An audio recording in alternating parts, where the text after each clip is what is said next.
উফ ভাইয়া, তোমার গার্লফ্রেন্ডের জন্য আর কতক্ষণ রোদে দাঁড়িয়ে থাকবো? আসলে রোদে আপনি একা দাঁড়িয়ে নেই, আমিও আছি।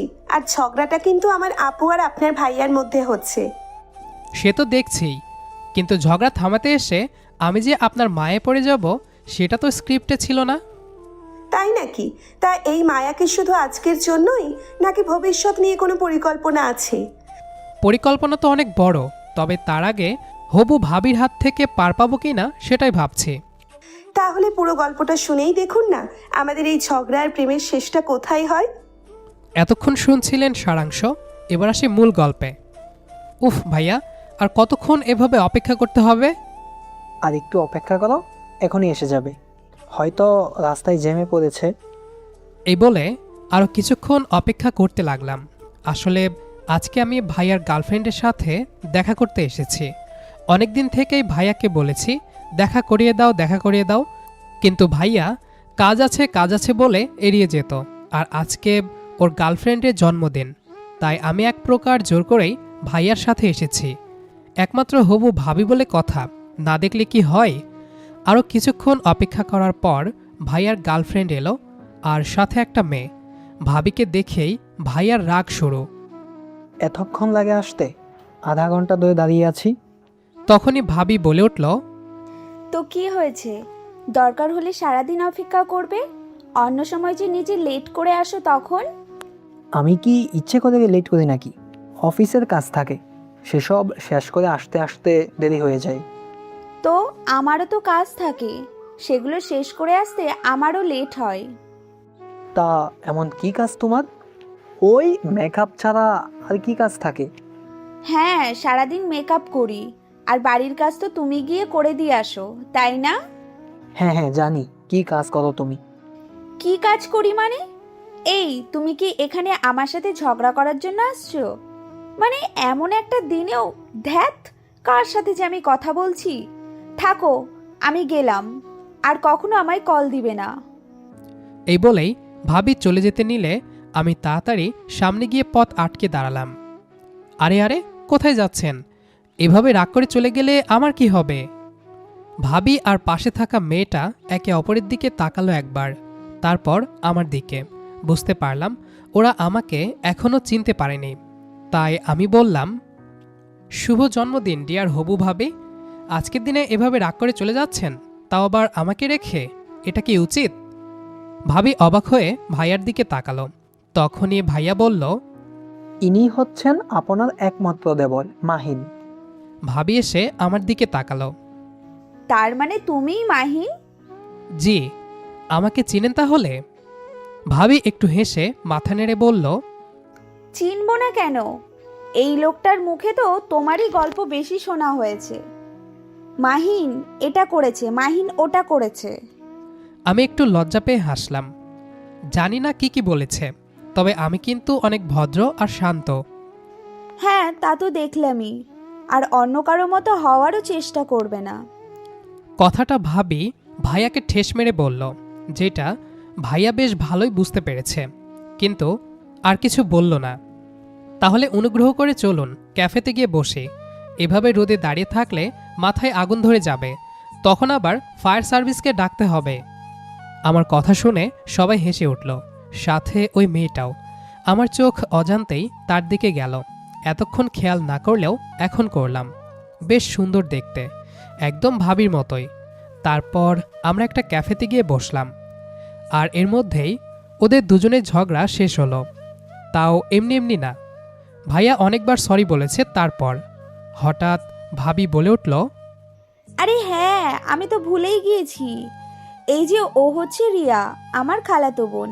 আর রিয়া, এই যে ইনি হচ্ছেন তোর দুলা ভাই। রিয়াব হাসি মুখে বলল। আসসালামু আলাইকুম দুলা ভাই।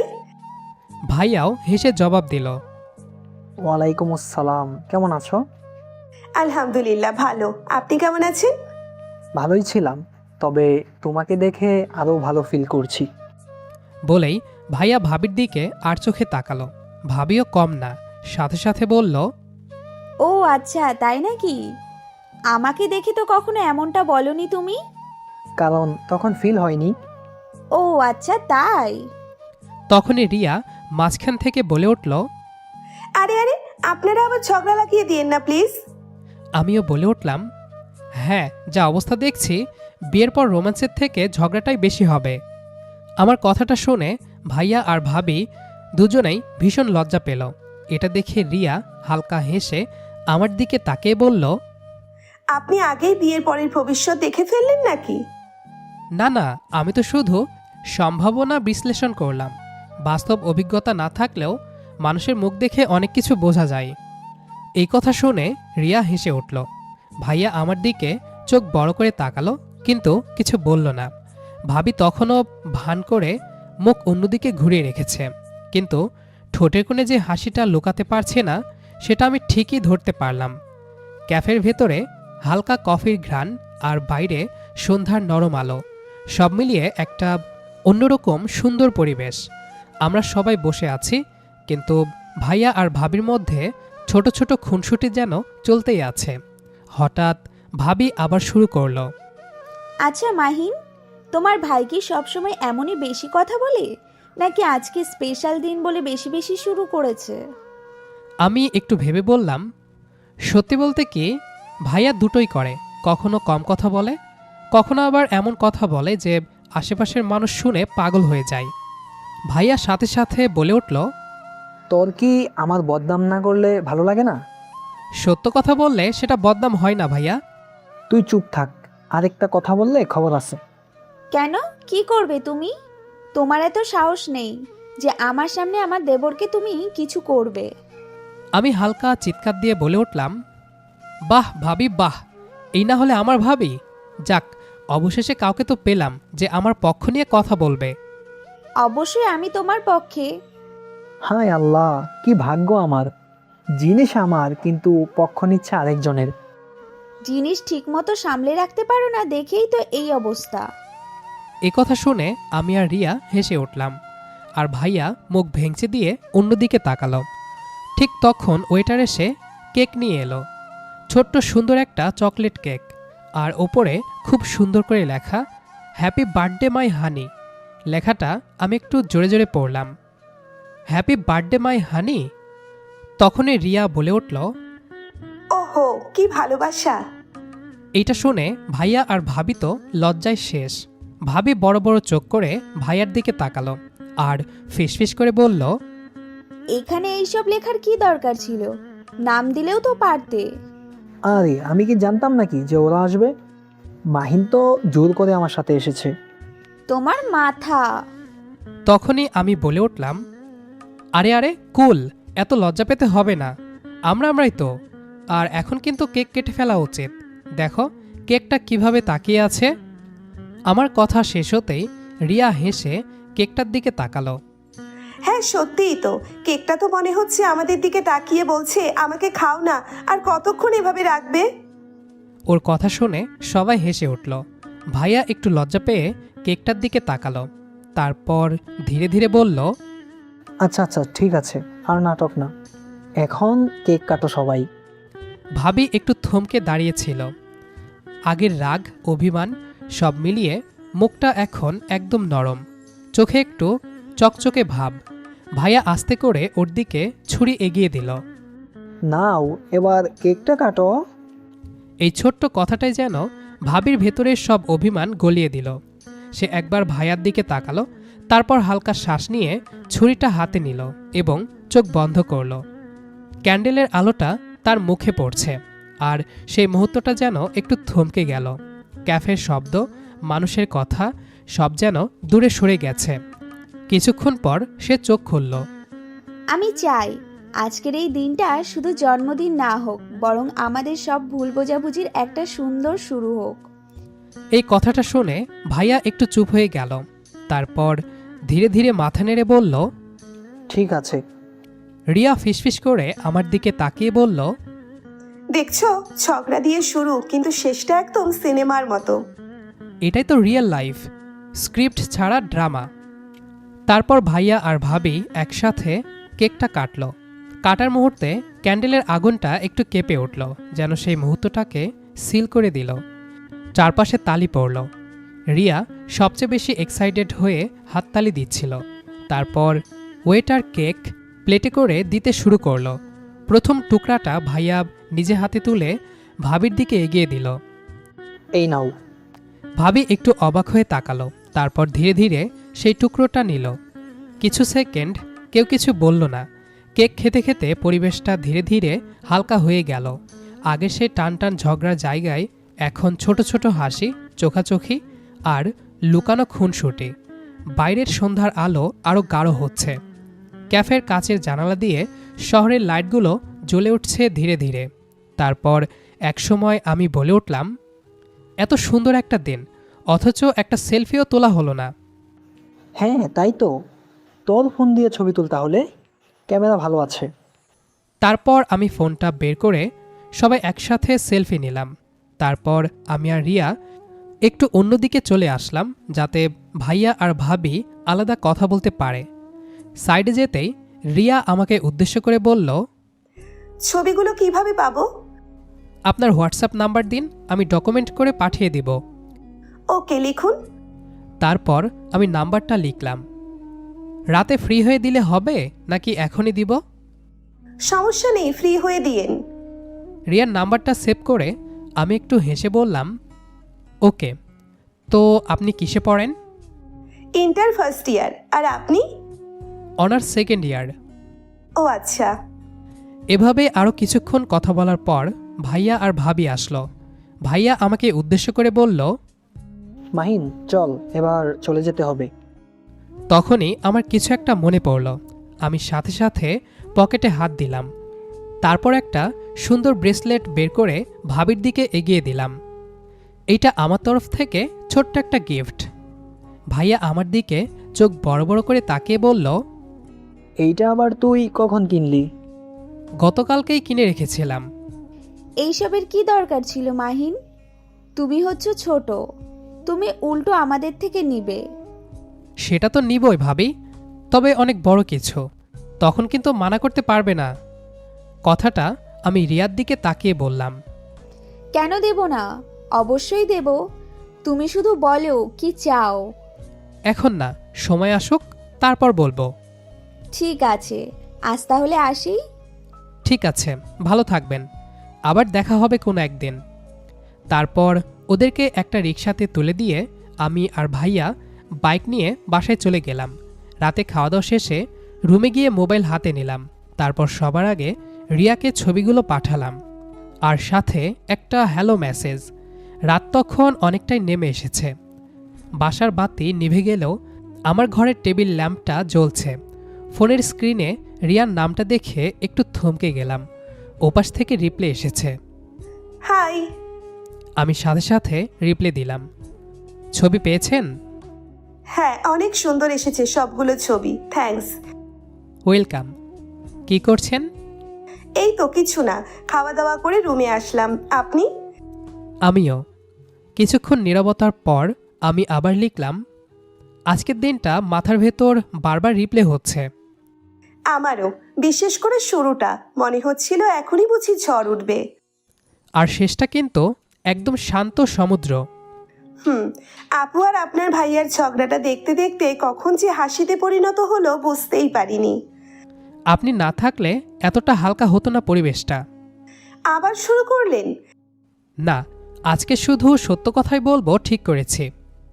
আপনি সব সময় এমন শান্তভাবে কথা বলেন?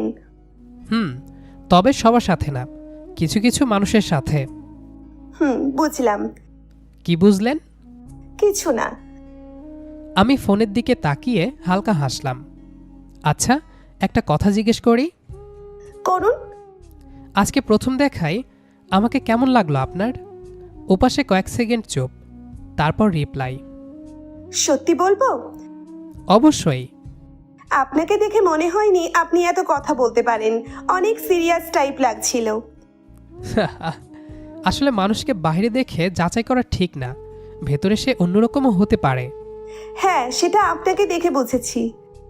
একটু নীরবতা, কিন্তু সেই নীরবতাটাও অস্বস্তিকর না, স্বস্তির। রিয়া আবারও লিখল, এখনো ঘুমাননি কেন? ঘুম আসছে না। কেন? আজকের দিনের কিছু মুহূর্ত ঘুমাতে দিচ্ছে না। মুহূর্ত নাকি মানুষ? আমি কয়েক সেকেন্ড ভেবে লিখলাম, দুটোই। ওপাশে টাইপিং বন্ধ হয়ে গেল। তারপর ছোট্ট রিপ্লাই, আপনি না আসলেই অদ্ভুত। ভালো না খারাপ? এখনো ঠিক বুঝতে পারছি না, তবে খারাপ না। এইটুকুই অনেক। রাত কিন্তু অনেক হয়েছে, এবার ঘুমানো উচিত। ঠিক বলেছেন। তবে একটা কথা বলে ঘুমাবেন। কি? আজকের দিনটা আপনার কাছে কেমন ছিল, এক কথায়? রিয়া একটু সময় নিয়ে লিখল, অপ্রত্যাশিত কিন্তু খুব সুন্দর। আমার কাছেও। ঠিক আছে, গুড নাইট। গুড নাইট, ভালো থাকবেন। আপনিও। চ্যাটটা সেখানে থেমে গেল, কিন্তু কথাগুলো যেন থামল না। ফোনের স্ক্রিন নিভে গেলেও মনে হচ্ছিল আজকে একটা সুন্দর পরিচয় হলো, যেখানে অচেনা থেকে ধীরে ধীরে চেনা হয়ে ওঠার গল্পটা খুব সুন্দরভাবে এগোচ্ছে। ফোনটা টেবিলে রেখে লাইট নিভিয়ে শুয়ে পড়লাম, কিন্তু চোখ বন্ধ করলেই আজকের দৃশ্যগুলো একটার পর একটা ভেসে উঠছে। ক্যান্ডেলের আলো, কেক কাটার মুহূর্ত, রিয়ার হাসি, সবকিছু মিলেমিশে অদ্ভুত একটা শান্ত অনুভূতি দিচ্ছে। পরদিন সকালেই ঘুম ভাঙল দেরিতে। ফোন হাতে নিয়েই দেখি রিয়ার একটা মেসেজ। Good morning. এই ছোট্ট মেসেজ থেকেই কথা শুরু। তারপর প্রায় প্রতিদিনই দুই একটা করে কথা হতে লাগলো। প্রথমে ছবি, তারপর পড়াশোনা, তারপর দিনের গল্প। কথাগুলো কখন যে অভ্যাস হয়ে গেল বুঝতেই পারলাম না। একদিকে ভাইয়া আর ভাবির সম্পর্কেও বদল আসতে লাগলো। আগের মতো ছোট ছোট বিষয় নিয়ে ঝগড়া হলেও এখন তার শেষে হাসি থাকতো। মাঝে মাঝে ভাবি বাসায় ফোন দিত, ভাইয়ার সাথে কথা বলতে বলতে আমার খোঁজও নিত। মাহিন কোথায়? ওকে দাও তো। আমি ফোন নিলে হাসতে হাসতে বলতো, তোমার ভাইকে সামলাতে সামলাতে আমার অবস্থা পুরো খারাপ। ধীরে ধীরে দুই পরিবারের কথাবার্তা শুরু হলো। কয়েক মাসের মধ্যেই ঠিক হয়ে গেল বিয়ের তারিখ। বিয়ের দিনটা ছিল খুব ব্যস্ত, খুব আনন্দের। ভাবি লাল শাড়িতে মাথা নিচু করে বসে আছে, ভাইয়া পাশে বসে চুপচাপ তাকিয়ে। আমি দূর থেকে দাঁড়িয়ে সব দেখছিলাম। হঠাৎ চোখে পড়ল এক কোনায় দাঁড়িয়ে রিয়া, নীল ড্রেস পরে সব কিছু দেখছে। আমাদের চোখাচোখি হলো। ও হালকা হাসল, সেই হাসিটা অকারণেও মন ভালো করে দেওয়ার মতো। বিয়ের ঘর মানেই এক অদ্ভুত কোলাহল, হাসি, দৌড়ঝাঁপ, আত্মীয়দের গল্প আর মাঝে মধ্যে হালকা বিশৃঙ্খলা। কিন্তু সেই বিশৃঙ্খলার মাঝেও কিছু পরিবর্তন থাকে, যেগুলো খুব নীরব, খুব ব্যক্তিগত। আমি ঠিক তেমন একটা মুহূর্তেই দাঁড়িয়েছিলাম। রিয়া তখনও এক কোনায়, ভিড়ের মধ্যে থেকেও আলাদা, হাতে ফোন, কিন্তু চোখ অন্য কোথাও। মনে হচ্ছিল চারপাশের সব কিছু সে দেখছে, অনুভব করছে। আমি একটু এগিয়ে গেলাম, খুব কাছে না, আবার খুব দূরেও না। এমন একটা দূরত্বে দাঁড়ালাম যেখান থেকে কথা না বললেও উপস্থিতি বোঝা যায়। আমি হালকা গলায় বললাম, অনুষ্ঠান কেমন লাগছে? রিয়া আমার দিকে তাকিয়ে ছোট্ট করে হাসল। খুব সুন্দর, তবে সবচেয়ে সুন্দর লাগছে মানুষগুলোর মুখ। কার মুখ সবচেয়ে বেশি সুন্দর লাগছে? রিয়া চোখ নামিয়ে বলল, যারা মন থেকে খুশি তাদের মুখই আলাদা লাগে। কথাটা সাধারণ, কিন্তু বলার ভঙ্গিটা ছিল অসাধারণ। আমরা দুজন পাশাপাশি দাঁড়িয়ে বিয়ের আনুষ্ঠানিকতা দেখছিলাম। এরপর একসময় ছবি তোলার হুল্লোড় শুরু হলো। সবাই গ্রুপ ছবি তুলছে। ভাইয়া আমাকে ডাকলো, মাহিন, এইদিকে আই। আমি এগিয়ে গেলাম। ঠিক তখন ভাবি রিয়াকে হাত ধরে টেনে নিয়ে বলল, তুইও আয়। রিয়া একটু সংকোচ নিয়ে আমার পাশে এসে দাঁড়ালো। তারপর সবাই মিলে অনেক ছবি তুললাম। অনুষ্ঠান শেষের দিকে রাত গাঢ় হতে লাগলো। একে একে সবাই বিদায় নিচ্ছে। রিয়া দাঁড়িয়ে আছে এক পাশে। যাওয়ার আগে সে আমার দিকে তাকালো। আচ্ছা, আবার দেখা হবে তো? আমি একটু হেসে বললাম, যদি আপনি চান তাহলে হবেই। রিয়া উত্তর দিল না, শুধু মাথা নেড়ে হালকা হাসল। সেই হাসিটা যেন অদৃশ্য একটা সেতু হয়ে রইল আমার মাঝে। বিয়ের পরের দিনগুলোতে কথা আরও নিয়মিত হতে লাগলো, কোনো বিশেষ কারণ ছাড়াই। সাধারণ কথার ভেতরেই অস্বাভাবিক এক টান তৈরি হচ্ছিল। কখন আপনি থেকে তুমি হয়ে গেলাম, কেউ টেরও পেলাম না। তারপর ধীরে ধীরে প্রেম, কিন্তু এই বিষয়ে ভাইয়া কিংবা ভাবি কেউই জানে না। কিন্তু অনেক ভেবে ঠিক করলাম এভাবে না বলে থাকা ঠিক না, তাই একদিন সুযোগ বুঝে ভাবির সাথে কথা বললাম। ভাইয়া তখন অফিসে ছিল। ভাবি, একটা কথা বলবো? ভাবি সন্দেহের চোখে তাকালো। তোমার এই মুখ দেখে মনে হচ্ছে বিশেষ কিছু বলবে। হ্যাঁ, তেমনটাই। তাহলে বলো। আমি একটু ইতস্তত করে বললাম, আসলে ভাবি, রিয়াকে আমার ভালো লাগে। ভাবি 2 সেকেন্ড চুপ, তারপর হঠাৎ ভ্রুকুচকে বলল, কি বললে রিয়াকে? আমি ভয় পেয়ে গেলাম। হ্যাঁ মানে ইয়ে। ভাবি হঠাৎ গম্ভীর হয়ে বলল, সাহস তো কম না তোমার, আমার বোনের দিকে নজর দিয়েছো। আমি তোমাকে ভালো ভেবেছিলাম মাহিন। আমি একদম চুপ, মাথা নিচু। কি বলবো বুঝতে পারছিলাম না। কিছুক্ষণ পর ভাবির মুখের কোণে হাসি ফুটে উঠল, তারপর হেসে বলল, আরে বোকা, আমি অনেক আগেই বুঝেছি।